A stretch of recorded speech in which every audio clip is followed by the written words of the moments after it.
good. Yeah. One of those champions that usually dodges a ban. You don't usually ban Cho'Gath, but we might even see that versus him. And Paraskri, in my opinion, one of the best mid laners in the entire Prem, and his Azir is absolutely filthy. So if he gets Azir, if they can stick him on that, then yeah, that could be pretty scary as well. He also looks very Or good. they could ban it themselves. Looks very good on the Vladimir as well. So he's quite good, a few options. yeah. Like, he's really good. He had a bit of a weak start to the Prem, but he's definitely risen up.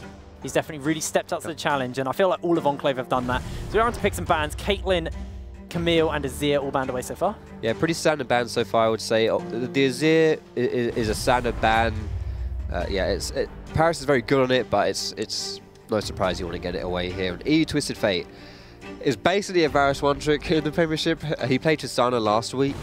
They lost, but before that, he had 4 Varus games as well. Yeah, so he plays a lot of Varus. So well, 4 Varus games in a row, sorry. Yeah, no surprise to see it gone, really. And if it's meta and it's a comfort pick, just get rid of it. So there it is. Pretty standard stuff here. Interesting to see whether the Skarners slip through, the Gallios slip through.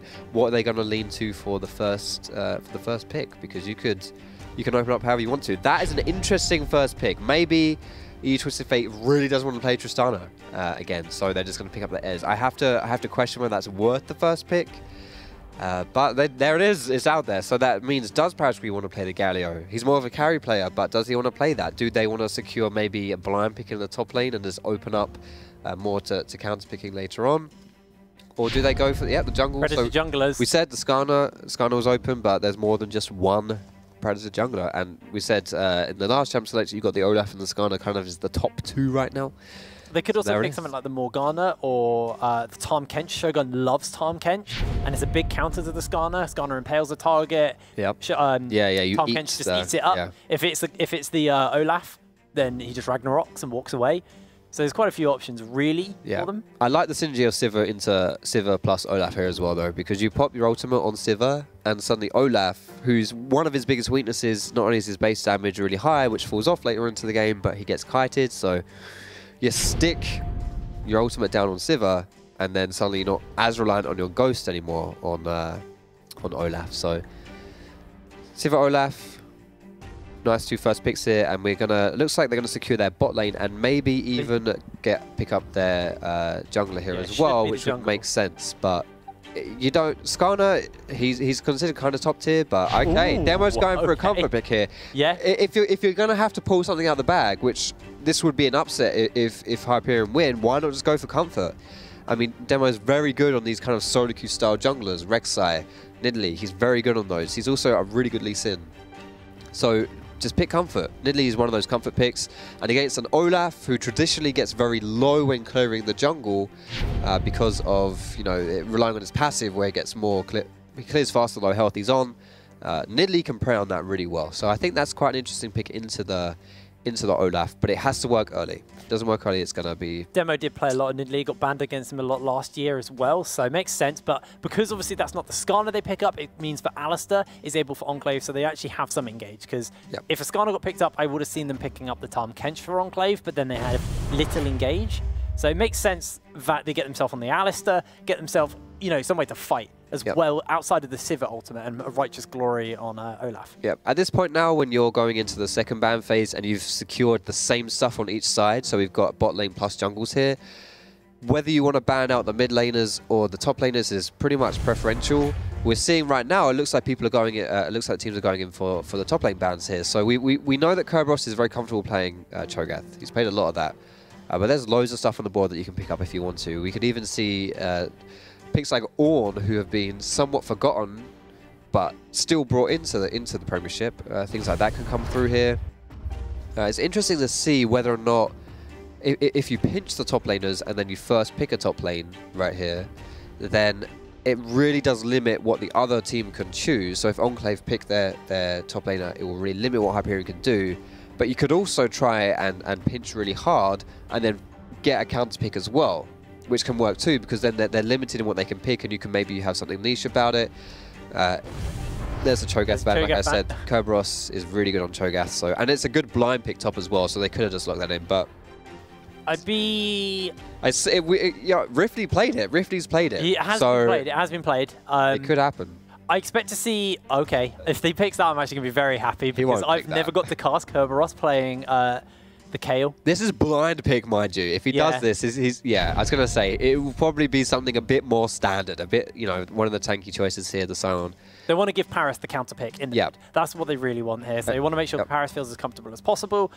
So now Hyperion, what can they get here? The Rise is open. Rise is open still. It is banned away, so if they do take that, one of the counters to Rise early. I mean, we still see some Zoes. I think Zoe is one of the is pretty good and is decent into a blind pick. Stealing away from Paris? Paris is very good on Cassiopeia here, so yeah, take it away from him. That's one of the things he can't do. And Cass is a relatively safe blind pick. It means that Paris, if he wants to pick the Rise into this situation, he will struggle versus Cass. It's more of like how the actual matchup goes in that situation there.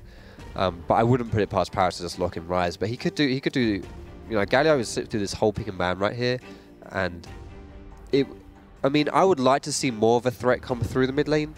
Hovering the Orianna here, that's a pretty safe choice. I mean, Corki, Orianna were seen as the safe mid lane choices. Yeah. For a while. Paris prefers the Corki normally to the Orianna as well, but Orianna offers them more team fighting. I really like this Shen pick for Hyperion. Now, one of the things Enclave typically do is leave Kerberos on an island alone top lane. They don't gank him. They put all their attention into Frappy and Shogun in the bot lane. But pulling the Shen out is acknowledging that. Because when you have a Shen, what you normally do is you gank the Shen, kill the global, make sure that can't come in and just annihilate your team, can't just show up and make it turn a team fight against you. So they're now going to force Monkeys to try and camp Kerberos, just level 6 onwards anyway, to stop DanXD being able to ult into a team fight. You can do that, or you can... what you're saying is right, and you want to put pressure on the global to stop it from going to other lanes, but at the same time, maybe... I mean, what do you get out of Scion being strong? And it's more the denial of the Shen from coming in with the ulti. Yeah, denial of the Shen is important. It's a big team fight turner when Shen gets delivered on top of Ezreal, Arcane shifts in and then taunts through multiple members. That's why you typically attack the global in these kind of situations. Yeah, I think with the Olaf pick in general, it has really good synergy with Orianna and Sivir. Both of those have kind of like, there's a ball delivery service there from Olaf, there's a speed up from both of them, so I mean, that could be kind of scary. If Olaf gets rolling, then this game can be really explosive. But at the same time, I feel like it's going to be one of those things where there's a lot of scaling from Enclave. If they get ahead with that scaling, then things could look scary. And Olaf is a good jungler to do that. But the question for me is whether or not they even want to play around Paris this game, because Cassiopeia versus Olaf, that is a really risky pick. Picking something with 0 escapes and effectively 0 CC versus Olaf. Olaf is not... He's going to run at Cassiopeia and you can't stop him.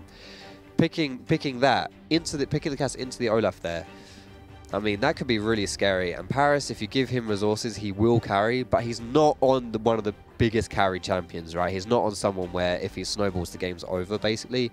Orianna obviously can do loads of damage, is scary in her own right, but not quite, you know... And normally what we see from Paris is, at the beginning, he felt like he was kind of out of touch with his team, almost not in the same Discord call with them or something like that. He wasn't really communicating with them. He was kind of playing his own game. But as we move later into the season, Paris has really kind of become a new player. He's really playing around his team. He's showing up, putting out big damage, getting great team fighting wins for his team. And if we can see them actually put a lot of attention onto Paris, he is a win condition for them. And the same can be said about Frappy as well. I've always think Frappy's been a very consistent player for Enclave. Yeah, I feel like the consistent players are often the underrated players, because if you don't really do anything massive and crazy, then you just slip under the radar. But there's a huge quality, a huge skill, and a huge value in being consistent, even if you're not the main carry. But I would say, as far as Enclave's concerned, Frappy doesn't even need to be the main carry, but he's certainly capable of whipping it out if he needs to. Well, we're through onto the Summoner's Rift. Hyperion on the blue side, Enclave on the red side. Let us know in the Twitch chat who you think will win. All to play for, remember. If Enclave can take this win, they will tie with Diabolus and go into playoffs against them. And if Hyperion take this win, they then force Raise Your Governor to have to win their next game versus M&M. And then to force a tiebreaker. So lots of tiebreakers on the line. If Hyperion lose and Raise Your Governors lose next game as well, there's a tiebreaker still between Hyperion, and then we get a tiebreaker between Enclave and Diabolus as well. Yeah, a lot of bit confusion stuff, but basically this is an important game for both people. Both teams here want to win. And like we said, the next game is M&M versus Rage of Governors. M&M sadly can't make the playoffs, but Rage of Governors are competing for the same spot that Hyperion are. So you would say that beating M&M is easier than beating Enclave, and that puts a lot of pressure on Hyperion to make it happen, because they're the ones here who are staring down the loaded gun. Well, Governors are more staring down a water pistol. Last game didn't really have a lot on the line, but this game has everything on the line. As Enclave and Hyperion are about to face check. Concussive blows can come through onto Shogun, who will get stunned up. Nope. Or he won't. Decides to go for Frappy instead. Now this is, I feel like unless Ezreal does some crazy stuff this game, this is going to bring a lot of questions into the draft. Because they first picked this Ezreal, literally smacked that down as fast as they could. And they locked it in, completely blind.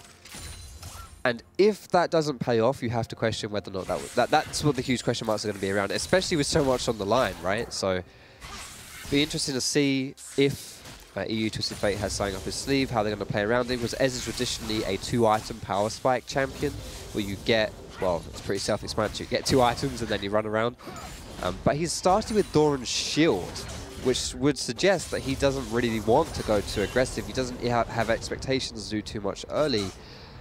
But that would also, for me, question, okay, so why Ez specifically? Why have you picked this guy? What do you want him to do? You see the first Drake spawning is the Mountain Drake. Fantastic Drake for either team who can get their hands onto it. Typically, Enclave take a lot of Drakes. They ignore the top side, they don't get many Rift Heralds, but Drake-wise, they have one of the highest Drake counts in their group. And that I say that reflects a lot on Kerberos. It's not just Enclave's strategy for that. If you have a top laner that's solid, that's reliable, and that can succeed with a limited amount of resources, then that allows you to play around the bot side. And in the lane phase, that's quite important, because that's Dragon. You know, Dragon is in the bot side. So if you can play around the bot side, and you don't have to go top side, then you do open up those. Monk is looking for a gank onto Emmy. Remember, Cassiopeia has very little mobility unless she lands a poison, and is able to slither out of that. But Monk is just zoning Emmy away from the wave, allowing Paris to push in nice and hard. Heading back to the point about how Kerberos allows the team to kind of put a lot of pressure down on the bot lane, get these Drakes going. There was an interview with Shogun, I think it was week 2 or 3, and they talked about how Kerberos likes to play. He likes to kind of be alone. He says, guys, just camp Frappy, make sure Frappy gets ahead, make sure Paris gets rolling. I will handle my lane nice and handily. As Demo is making an appearance in bot lane. Paris getting engaged on, but Monkeys is also coming through. Emmy's already exceptionally low as Paris flashes forward, now chasing onto Demo. Monkeys has so much damage and a red buff to boot. Demo is taking a serious chunk. Nobody falls, though. That is a scary 2v2, but honestly, trading in summoners, that's pretty equal. Even though you have to give the advantage in the 2v2 to Enclave, as far as it goes, trading heal for Flash, not too bad. I'm actually a little confused, because Monkeys is running Flash. Yeah, Flash Olaf. Not Ghost. But, I mean, when you have Predator, and when you have the enablers of Sivir, Ultima, and Orianna W, those can be your ghosts, you know, and especially since he'll probably rush Righteous Glory this game, you can get away with not having ghosts on Olaf, and having Flash allows you to Flash axe someone like just happened there. But it also, I feel like in competitive play, Flash has a higher value because, yeah, things happen so quickly, and having that Flash to be able to just like get out of jail free kind of thing. Get in, get out, you know, there's a lot you can do with it. Obviously, he doesn't really have any playmaking he can do with the Flash. Not like the old sombrero, where you flash in with the Orianna ult onto 4th people and just pop them all down. Oh, Paris actually looking on to He's got Demo. Both summoners, though. Now he does have both summoners, like you said. They're chasing him out. The heal is there. There's going to be the flash from Demo. The spear is dodged down, and Paris gets out of jail free. That was close, though. That was close. Held flash as well. He did hold his flash. That is a lot of confidence right there. Demo flashes in to try and land that spear. I would not have held on to it. My flash would have been blown straight away there. Slamming that D key. Not knowing the width of the Nidalee spear and the hitbox there, where it's a little bit like, is this actually going to hit me or not? It's not old Nidalee. Yeah, it's not quite as bad. That's true. The size of a Scion ultimate. But it's still, I don't know. That's a lot of confidence right there. But I mean, that's cool. I mean, it gets rid of the Nidalee flash. Traded for the hill, and I would argue losing flash on Nidalee is a pretty big deal when you're against an Olaf, because Olaf, if Nidalee gets caught by Olaf, he dies now. So that's we might see that happen. Let's have a little look at the items as we do approach 5 minutes. BF Sword's been picked up on Frappy to the Tear of the Goddess and a Cull onto EU Twisted Fate. Tear of the Goddess on Emmy, and it's the Lost Chapter for Paris. So everyone's kind of happy at the moment. They've got their first kind of starting items. You do get to see the gold. There you go. Frappy chappies. I feel like if you're Ez, we've already talked about how he wants to be quite safe because of the Doran shield. Well, there's a Cole as well. So yeah, like you said, that Cole coming through, I mean, that means, that would suggest that EU Twisted Fate is quite comfortable just chilling and farming here, just as Monkeys is comfortable chilling and farming the enemy jungle. It's been a pretty slow start. DanXD, however, does have that Tiamat, so he's got a lot of damage. Paris dodges out the ultimate. Here comes Shen delivering in. Paris doesn't have ultimate, and First Blood gets picked up by Emmy. That is the only difference between 6 and 5. You would think the difference is 1, the difference is death. If you don't have your ultimate up, and you're playing versus someone who has an ultimate, that's power spikes right there. That's why you want to play around power spikes. And the most common power spike in the whole game is level 6, because it unlocks your ultimate. It may sound like I'm just saying something really obvious and really silly here, but these guys are really good players. Parascree, challenger player, and even he gets caught by this. He had flash in that engagement. He does have flash. He's playing very maybe greedy with his flash. First one worked out. It was greedy. I feel like once he got hit with the ultimate, he was like, I am done so, and just gave in. He was just like, yeah, well, this is happening. I'm dead. My bad. Like 10 seconds in advance, knew he was dead. You know, so. But yeah, that was really good by Emmy. There was an assist coming through from DanXD though. The Shen gets the assist there. That helps him in that lane, gets a little bit of gold in his pocket, but at the same time, knowing that the Shen ultimate is down, I would argue that's quite a big thing as well. So getting that down from Enclave's side, that's quite important. Knowing that the Shen ultimate can't be there to ruin your day, that's quite nice. And then if a play happens bot side, for example, if Monkeys roams down bot side, and they go for this dragon, maybe they catch Hyperion on a lazy recall. Shen can't get in with his ultimate anymore. Well, now we're seeing Emmy as well. He's got his flash back on that Cassiopeia, so it does mean that another play is capable of happening, while that heal on Paris isn't quite back up yet. Nope, and you have to say the ball is in Emmy's court right here. It's funny because Orianna is picked mostly for, not only is her versatility in her kit, being able to provide damage and utility, but she's quite safe. But here we go. That's going to be the ball delivery. It's flashed away from Emmy, but the damage is coming down. The unstoppable Ragnarok is ripping through them. Hyperion are able to walk out, though. There's almost enough damage clips out. True Shot Barrage clips onto 2, and the spear is super close. Holy moly, that's got to be single-digit HP right there. That's really, really close. Oh, but this is what we're talking about with this Cassiopeia. She used her flash, she used her heal. How do you escape an Olaf? You can't really. She's fortunate that she had Demo there to protect her, else I think he would have kept going, he would have kept chasing.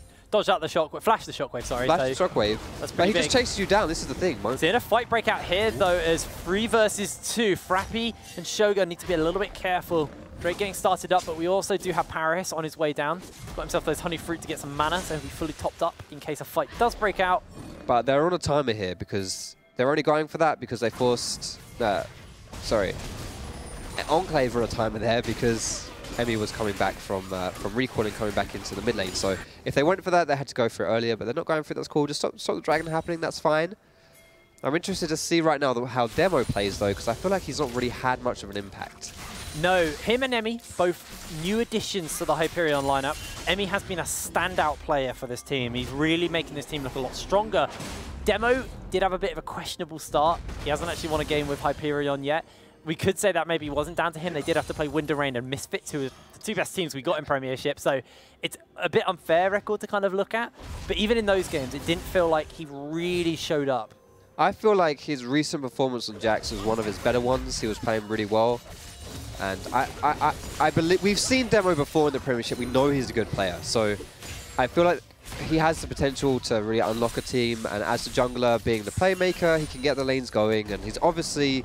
I mean, Emmy's showing good stuff already, so... In top lane, looking for Kerberos, who's actually very low. Kerberos doesn't have the unstoppable onslaught. It's just taking a couple of auto attacks, and Demo just going to look to try and invade into Enclave's jungle and deny away, although... No, he's not. I thought he might go for a dive. Got a little carried away. Now, this is an interesting lane swap here, though, with Frappy and Shogun are both running topside right now. They're trying to catch Hyperion in a bit of a... Because Hyperion has no idea, they're running back to bot lane, so they're going for the lane swap here. Maybe this usually indicates that Enclave is looking to do something around the top side. They're looking to play around the top side. Maybe go for a dive, maybe go for that tower, maybe just catch them unawares. But this is interesting here, why they've gone for this lane swap right now. And Paris flashes forward, Shockwave connects down. Here comes the Ragnarok as the ulti's there. Emmy's trying to land the damage on the Paris, but I don't think he can do quite so. But here is EU Twisted, landing so much damage. Monkish drops to Dan XD. Oh, that is so unfortunate. The last time Monkeys went for Emmy there, the same thing happened. Emmy's team showed up and saved him, and it was so close right there. One hit away from death. The Shen ultimate comes through. Ezreal, the EU Twisted Fate, he jumps in and then heals Cassiopeia as well. Monkeys, that's a tilt right there. That's quite unfortunate. He must be thinking, why on earth did the enemy mid laner just get saved from the enemy AD carry at the mid lane tower? What is he even doing there? Ironically, the reason he was there was because he got caught with his pants down in a rotation and was moving his way up topside. Just happened to be around there as it went down. That's unfortunate for Enclave, but good for Hyperion. Very good for Hyperion. Very good for Hyperion, but they're only up marginally in gold at the moment. It's a 900 gold lead to them. Tempo at the moment does feel like Enclave are trying to take control of it. I don't think they have full control at this point in the game. Do have a little look at the kind of CS leads coming through. Mid, slight lead for Emmy on the Cassiopeia. And then if we do look at top lane, again, it's pretty close. It's all this bot lane where we're seeing Frappy, because of that tempo advantage earlier where they rotated, has got himself a small CS lead. Yeah, small CS lead, and we saw... We could see the way that, just through the item build, we touched on this before, EU Twisted Fate. He's not... He doesn't care, basically, about going aggressive and winning this lane. He wants Dawn, Shield, and Cole. Like, he's just chilling, you know? He's got the free boots as well. He's got Klepto. Like, he's cool just chilling at this stage of the game. So being you know, 10 or so CS down isn't a huge deal. Paris Gree getting solo killed and also having a few unfortunate plays go against him is still relatively close to the CS, which is good still for him. Kerberos is looking to try and get a bit of damage onto Demo, but Demo at the moment just vastly out trading him with that Tiamat. Just has so much extra damage in his pocket, able to push these waves in. As Monkeys has found out Demo actually throws down the axe. He's managed to pick it back up, so now Demo needs to be careful. There's going to be the next one connecting, as we've seen the ulti come out. 3 members are starting to collect down. The Ragnarok is there. Shockwave is available. When's it going to get thrown out? As Deja gets popped up, Monkeys able to get the kill. EU Twisted Fate forced to flash over the wall to stay alive. And this could be first turret blood going over to Enclave. It will be first blood tower going over, and the Shen ultimate wasn't up. So they can't save Hyperion there. Hyperion, I mean, this was the difficulty of picking the Nidalee into the Olaf. Olaf smells Nidalee and just puts on his sneakers. Dan actually could kill Kerberos here. He has the taunt up, does manage to connect it down, as now Kerberos forced to run away. Uses the unstoppable onslaught, does manage to get out of a sliver of health, 295 to be precise. Well, that's an ultimate for free. That's not bad from Dan XD. Good stuff. And I'm still, you know, the Nidalee pick was a pocket pick here, I would argue, and it was tough into this Olaf. Olaf just is running down Nidalee basically. Like we mentioned how Olaf can do that, and Nidalee being forced to run away here just kept chasing them down basically, and that's tough. So this is the team that beat Misfits. They were the ones that ended their winning spree. Enclave. Hyperion are challenging them here. Yeah, is it Hyperion looking better than normal, or is it Enclave maybe looking a little bit weaker than normal? I would honestly say that I feel like Hyperion aren't doing anything special, but Enclave have kind of messed up a bit, if that makes sense. Not, you know, there's still credit has to be given when you're taking advantage of mistakes from the enemy team, of course. Not saying Hyperion doesn't deserve the lead or anything like that, but I would argue that not a lot of these has come from... Shogun flashes forward, 2-man headbutt pulverized. EU Twisted taking a lot of damage as Monkeys is coming into Dejin now. They might just tower dive here. Here's Demos, the True Shot barrages come through, and it's a 3v3. Enclave able to just walk away from that. Underdogs almost got engaged and died there in bot lane. That was spicy though. The Hex flash into the 2-man headbutt pole. Well, he caught me off guard. I was like, he doesn't have flash. Oh boy, he's in the fight. That was crazy. That was really cool. And that might be prepping for a tower there as well. He just did it again. He just tried to do the exact... Shogun did the exact same thing. I saw him on the minimap. He just like jolted forward and then his Hex flash went on cooldown. But it looks like they're going for the tower again. Looks like they're going forward. There's going to be the ultimate to pop Enclave away, nice and safe. They saw Demo come out and they decided to bail on that. Didn't want to go 3v3. That is interesting though, because they knew Demo was there. He showed there like 20 seconds ago. They knew he was around. Maybe Frappy's running ultimate hat and he just wants to get that cooldown as quick as possible. Stack it up to 15%. That must be what it is. I don't see any other reason. No, that was a bit free there, but that's okay. They've whittled down their bot tower to pretty low, so within one or two pushes there. You need to be careful though, because this turret could fall. You Twisted is a little bit low. Here comes the engage as they actually manage to drop down at You Twisted instantly. Dejin on the run as he gets headbutted. Here comes Shen with the ultimate. I don't know if they're going to be able to chase anymore. Dan is here. Kerberos cancels the teleport. Managed to pick up one for Enclave. One for Enclave, and the Shen ultimate goes down. I'm not quite sure how EU Twisted Fate dies in that situation, especially without the Shen ultimate going down. But that's really good for Enclave. They want, not only do they get that Shen ult off the table, but Kerberos stays topside. Stone is not the best split pusher in the game, but either way, he's going to be able to get some punishment down in that topside. He's going to get some free farm there. He's going to get some pressure into there. We can see Emmy's being forced to rotate topside. Maybe even going for a... No, he just pieces out. He's out of there. But I mean, this is free hit onto the mid because Emmy had to rotate. So yeah, that's... And that mid's actually relatively low as well. See if the observers can quickly pan back and just see exactly how low it is. I would say, I'm going to guess 1/3. You're going to guess 1/3. I'm going to guess 1/4. 1/4. Observers? What's the mid tower on, guys? It's on. Oh, wow. I win. Wait, do I win? Yeah. Yeah, you win. Yeah, I'll take I'd say that's I'll actually... take the win. I'd say that's pretty close to 1/4, actually. I'd say maybe 2/5. We're not getting down that road. I want to have a quick question, actually, about Emmy on the Cassiopeia. Does Cassiopeia have feet, then, under your weird... What do you mean by weird thing? Look at the way she's moving. There's obviously lots of sets of feet doing that. She's like a centipede, like a not centipede that has it covered, basically. That's what's going on there. See, how are you going to get pinpoint movement like that without several coordinated feet? That's the thing as well. Snakes don't actually have left feet or right feet. It's like a kind one foot. Yeah, it's an ambiguous thing. Because else you can't move in such a fluid motion. Well, they don't have feet. That's why they don't have a left or right foot, because they just don't. Well, you've heard the phrase 2 left feet for people who can't dance, right? Yeah. Because that's alluding to their inability to move with fluid motion. And look at that. Does that look fluid to you? That's because she has there is no categorization of left or right foot. It's all just one type of foot. And that's why she can fluid move like also, that. you could use fluid to describe water. Does water have feet? No, water's not a living thing. Don't be silly. Okay, cool. We know where to draw the line then. Right. Where are we in this game? Enclave are actually getting themselves the Rift Herald. Yeah, this one is going to be free because Demo's going for bot side. If Demo gets something in the bot lane here, this would be worth losing Herald, in my opinion. Just get them some kills, but you lose this, you start losing mid. Mid tower's already really low, so mid tower would go down. Oh, Dan XD's going to find him though. Sorry, Monkeys actually does have smite. Kerberos does have ultimate, but fight does break out, and it's on 600 health. Oh, he does manage to clip it, and here's Paris to try and chase up onto Dan. Dan looking for the taunt. Oh, dodged out by Paris. Beautifully done so. The red buff is on. Oh, Shockwave is flashed away by Dan, and he's able to walk out A-OK, but bot lane. Yeah, they might be going for an engage here. I'm not sure. Maybe not, but that's cool because Hyperion's going to get mid tower. All right then, fine, nice. Just take that one for free. I'm not quite sure where Enclave are going here. Just taking the blue buff. Blue buff for tower? Yeah, why not? Got all this mana regen. I don't need towers. Nice. I was surprised Kerberos didn't use his ultimate. If you engage with his ultimate, that forces the Shen flash.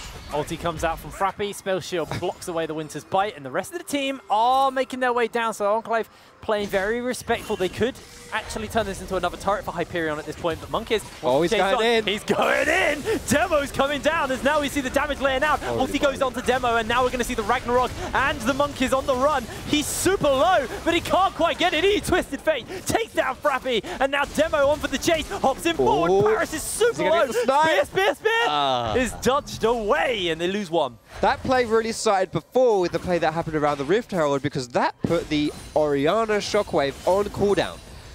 Hyperion regrouped in a position there where if Orianna could pull that trigger and get the ultimate down, that would have been so juicy for Enclave. Paris would have loved that one. Double Mountain Drake for Hyperion. This is fantastic for them. They were the underdogs coming into this game. And now they're looking in a very strong position to maybe force Raise Your Governor and force their hand, but also Enclave, remember, they don't want to lose this game at all. There's so much on the line for them if they want to try and get an easier route through the finals. Yeah, absolutely. And Hyperion are in the lead at 20 minutes. But I would say that this, after the lane phase ends, this is where teams start to break down a little bit. Some of the weaker teams will start to break down because this is where it starts coming more into team play and macro and using your brain more rather than just blowing through the lane phase and getting advantages that way. So Hyperion, however, I feel like earlier on I made the point that it felt more like Enclave were going for plays that just didn't work rather than Hyperion being any kind of like proactive and getting advantages that way. I would argue now Hyperion are being quite proactive, and it's depending on what happens with the Rift Herald, because that's going to force something here. I still think Enclave are stronger. Frappy going in. Looks like Twisted Fate is able to chase him up for the damage. The flash forward. Okay, doesn't quite connect. And there's even a teleport to boot as Kerberos decides to cancel it out.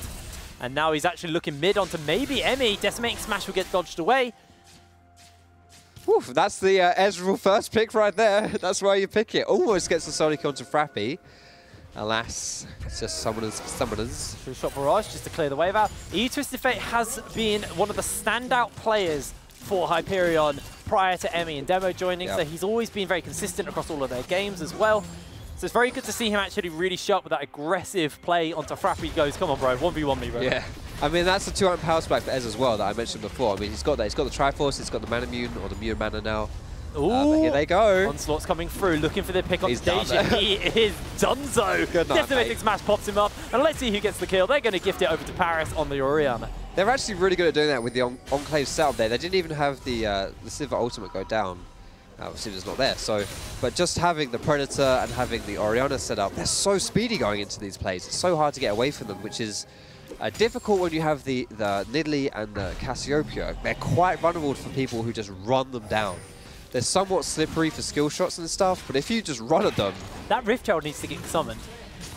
Let's see where it's going. He's going to have to summon it bot lane. He hasn't base, so Monkiz is going to have to force it out because it's super, super close to timing out. Yeah, but Frappy just recalled, so this is a... If Frappy had stayed in mid lane like he was before, then he could have just pressured mids. Even if nothing happens bot, at least, you know, it'll draw people bot. He's gone for the Phantom Dancer as well. Yeah, he had enough of that. That was scary enough when Twisted Fate almost killed him last time. Well, you see the Rift Herald actually did a fair chunk of damage to that bot lane. Took it down just above 50% HP. Yeah, that's a bit of... I don't think that's what Enclave are really looking for with the Herald, but... It's because they're not used to using it. Right. They don't get it very often. Yeah, they just get the They're a bit confused on actually what they do with this thing. Yeah, that's fair enough. But we were talking about the Turbo, the Jets from Enclave with the Sivir Ultimate, the Orianna Dissonance. Is that what it's called? The W? Oh yeah, Dissonance, Command Dissonance. Look at that. Not just a pretty face. And the Righteous Glory from Olaf. That's going to be... He's already... And Predator. He's already speedy enough. Like, we've seen him zoom into these plays at 10,000 miles an hour. Now, he can go even faster, but more likely he can do it more frequently. He doesn't have to rely on all of the tools because he has more tools that he can pick from. You know, if he needs 2 things to enable him, but he's got 4 available, then he can mix and match how he wants to, and he can do things more frequently. So is that the wave Enclave pulled this game back around Monkiz, around these team fighting prowess with super charged up, super speedy Olaf? Yeah, I feel like the way they go about it is through Frappy, having him be pretty strong. I would be surprised if Enclave try to do too much before Frappy's 3rd item, save for Paris there. And then they just use the Olaf and they use the Scion and the Alistair with like the Sivir Ultimates and the Dissonance from Orianna, Predator and stuff like that to just run at Hyperion. And then if a lot of focus is going onto the front line of Enclave because they're the ones just running towards Hyperion, if Hyperion have to deal with that, getting free hits in the back with Sivir, and maybe like ball delivery from Paris as well there. That's what I would imagine would happen right there. They have really sick engage, kind of the opposite like we saw from what we saw last game, where there was a huge lack of engage from XL's side, where they had a decent team comp, but they just had no real way to pull the trigger. I think Enclave has loads of triggers to pull here. Dan XD is looking absolutely disgusting. Now Hyperion looking to collapse onto Emmy. Shogun's there. Headbutt pulverized. Miasma's dodged away. Great shockwave, but we got the ulti coming through. Stun goes a little bit wide, and now Monkiz is here. He is super fast at the moment. Chasing down, looking for the axis. They're rotating. It looks like they're looking to rotate. The rest of the team are collapsing in. Here comes Frappy. He's popped down the Q. Doesn't quite get out as he blocks it. 4 members chasing away from 5. I would have loved to see that flash ult come through from Dajan right there, but still, that was one of those back and forth fights. It started off being a trap from Enclave. Oh, they're going for the Baron now, though. Okay, well, that's a ballsy one. Let's see if this pays off. Very, very confident by them to do that. Curve's ulting in, by the way. Curve is ulting in. Here comes the unstoppable onslaught. Kerberos has had a pretty quiet game, and it's going to remain quiet. Yep. Well, it was loud while he shouted he was on his way, and then now he's quiet again. Here I come! But let's see if they turn this around now into a play into the mid lane, because now they kind of caught Hyperion on the back foot there. A lot of damage they're going to have to be able to put onto this turret, and there's no wave in that bot side, so they can't pressure there, but it's 8 seconds until the next Drake spawns up, and Paris does have shockwave again. He connects it onto Emmy. Okay. Oh, that's looking pretty scary. He's flashing forward. Petrify's engaged is completely dodged away, and this time Paris takes the 1v1. A bit of a questionable 1v1 to take after you've already been chunked down from Paris there, but still a nice 1v1. Enclave going for the Dragon as well, an Infernal Dragon plus a solo kill. Huge respect to Paris, though, for falling behind in the lane phase. He gets solo killed, but he returns the favor and sets his team up for the Infernal. That's a great Drake for Enclave to get their hands on. Next one's Cloud as well, so they'd be really miffed if Hyperion got that, and then they got a Cloud or something. I mean, to be fair, can you imagine Enclave with Cloud Dragon engaging with the Olaf and that? Yeah, true, because it's the new buffs on it, so you actually do get in combat movement. Well, even if it's out of combat, it's the engage, right? It would work either way. But yeah, I would still argue that Infernal is better, especially when it feels like... Only a little bit. Just a tad.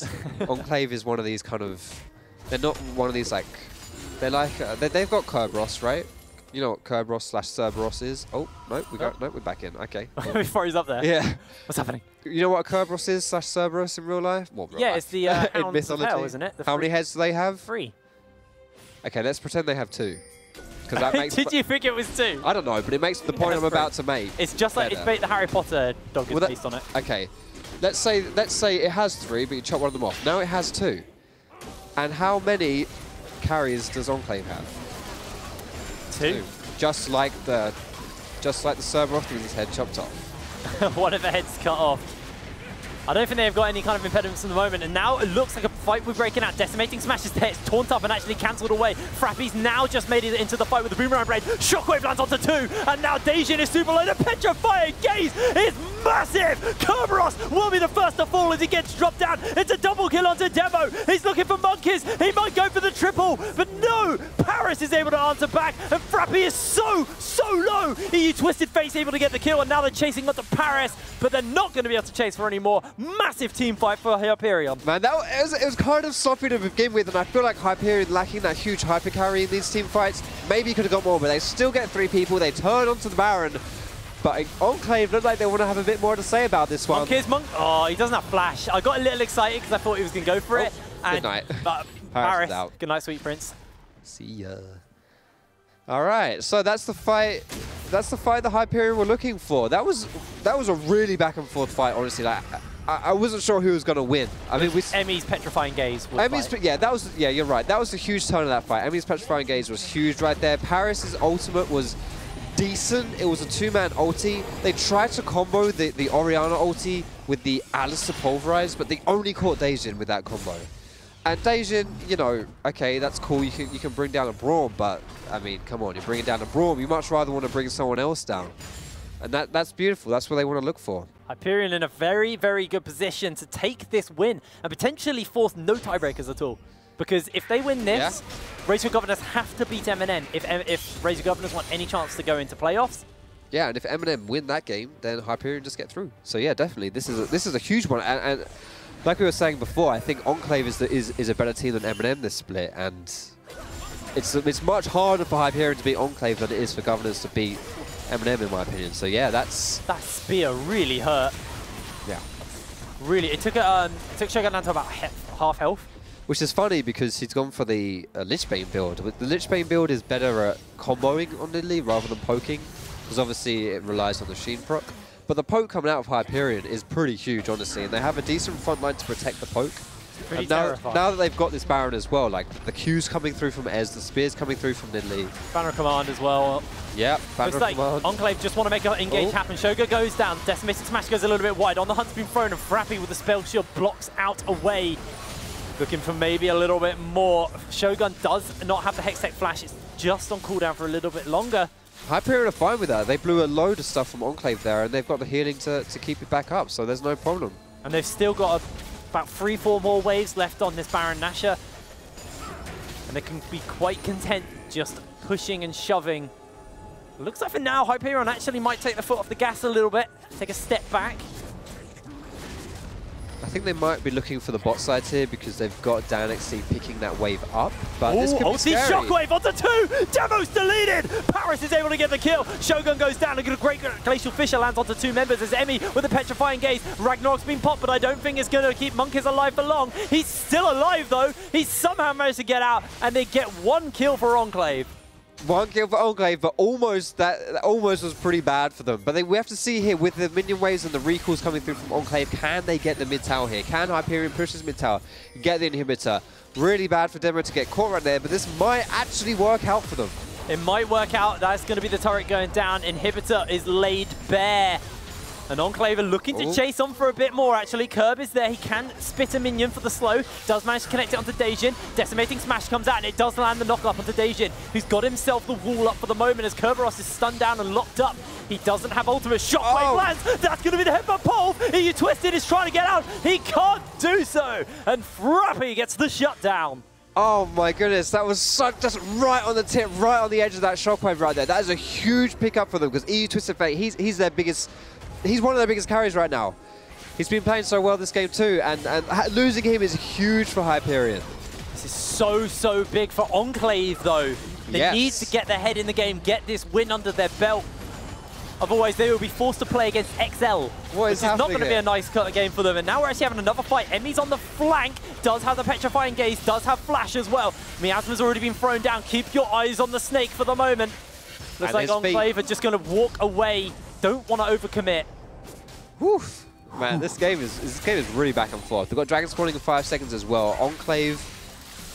Let's see whether they go for the. They could go for the trap here. It's only a Cloud Dragon, but they could go for a trap, and we might see Hyperion concede Dragon. Oh gosh! Onslaught onto the snake. That's going to be the Shockwave, and Frappy able to get the kill. Dejin now trying to hop out with the stand behind me to the minions, but the damage is there. He's going so low. Paris able to pick up his 5th kill on the Oriana. So instead of going for a Cloud Dragon, they bait and they now look to get the inhibitor instead. I think that's pretty okay, Demo's going for a backdoor here. He's going for it. He's going to do it. He's got a Lichbane as well. This is so good. I think he gets it, you know. He actually will get this. It looks like we might have a potential base race on our hands, though, as Enclave have a minion wave to work with. And Demo has only just dropped the inhibitor. He needs to base now. Otherwise, this could be the end of the game. Enclave are maybe pulling an upset miracle out here. That's going to be the first Nexus turret going down. They're looking for the second one. Enclave have run out of minions, and they're using health bars so quick. The Nexus is onto it. They're going for it. Paris, it's a 50% HP. Shockwave comes down. They're chasing for a bit more. Shogun gets it, and Enclave